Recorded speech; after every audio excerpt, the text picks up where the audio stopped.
नमस्कार, बातमी आहे पंढरपूरमधून।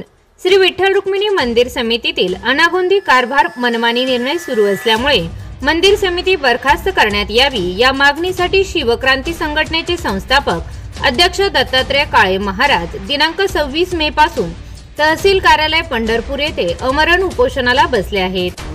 बीव्हीजी कंपनीला वाढीव रकमेने टेंडर देणे, कंत्राट जणांवर मंदिर समितीचे नियंत्रण नसणे, मंदिरात टोकन दर्शन पद्धती सुरू करण्यासाठी होत असलेली टाळाटाळ, वारकऱ्यांना व भाविकांना वैद्यकीय सेवा पुरवण्यात यावी, तसेच दर्शन रांगेतील भाविकांना चहा पाणी व नाश्त्याची सोय करण्यात यावी अशा मागण्या उपोषणकर्त्यांनी केल्या आहेत। सध्याची मंदिर समिती संचालक गेल्या 8 वर्षांपासून कार्यरत आहेत। सध्या मंदिर समितीला अध्यक्ष नाही, त्यामुळे सहअध्यक्ष काम पाहत आहेत।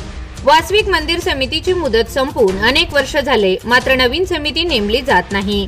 त्यामुळे विठ्ठल रुक्मिणी मंदिर समिती बरखास्त करण्यात यावी अशी मागणी मुख्यमंत्री देवेंद्र फडणवीस यांच्याकडे करण्यात आली आहे। गेल्या 2 दिवसापासून श्री विठ्ठल रुक्मिणी मंदिर समिती बरखास्त व्हावी म्हणून या ठिकाणी उपोषण आम्ही चालू केलेले आजचा दुसरा दिवस आहे।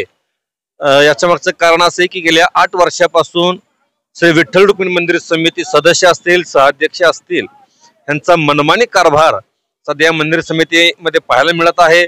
अनेक गैरप्रकार कानावर आपले येत आहेत।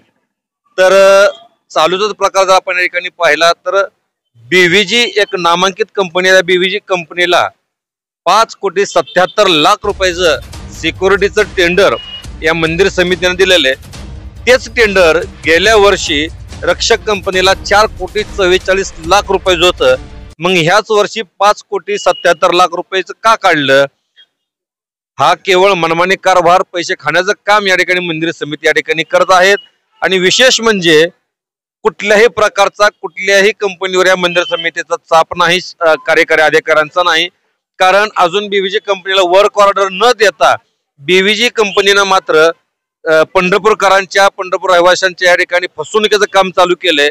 त्यांच्याकडून कागदपत्र मागण्याचं काम चालू केलंय। नवे तर त्यांचं आज ट्रेनिंग घेण्याचं कामही MI ट्रॅकवर या बीव्हीजी कंपनी केलेले। मग यांच्याकडे वर्क ऑर्डर नसताना जर ही कंपनी एवढा मनमानी कारभार करत असेल तर ती कंपनी जर मंदिर समितीवर सिक्युरिटी म्हणून आली तर ती किती मनमानी कारभार करल याचाही आपल्या पंढरपुरातल्या सर्व रहिवाशांनी आपण विचार करायला पाहिजे। आणि सगळ्यात महत्त्वाचा विषय या ठिकाणी असा आहे, मंदिर समितीकडे आज लाखो करोड रुपये उत्पन्न या ठिकाणी होतंय। तर त्याच्यामध्ये सुसज्ज हॉस्पिटल उभा करणं असेल किंवा गेल्या अनेक वर्षापासून ज्या गोरगरीब लोकांना रांगेमध्ये दर्शन बारीमध्ये 8-8, 10-10 तास उभं राहावं लागतं, त्या लोकांना चहा असेल, एक टायमाचा नाश्ता असेल, संध्याकाळी 4-5 टायमाला काहीतरी अल्पोपहार असेल, अशा काहीतरी सुविधा मंदिर समितीने देणं भाग होतं। पण फक्त ठेकेदार जगवण्याचं काम मंदिर समिती या ठिकाणी करते, त्याच्याबद्दल दुमत नाही। आणि सगळ्यात महत्वाचं, चालूला सुद्धा टोकन पद्धत दर्शन गेल्या 2-4 वर्षापासून मागणी आहे, पण फक्त आमची प्रोसेस चालू आहे का? तर टोकन पद्धत दर्शन झालं तर यांचे VIP बंद होत आहेत आणि VIP बंद झाले की यांचे 2 पैसे मिळायचं बंद होत आहेत। म्हणून टोकन पद्धत फक्त हे दर्शन चालू करण्यात, ज्या दिवशी टोकन पद्धत दर्शन चालू होईल त्या दिवशी हा सगळा ह्यांचा बाजार उठल म्हणून टोकन पद्धत दर्शन चालू करत नाहीत। लवकरात लवकर टोकन दर्शन पद्धत यांनी चालू करावी।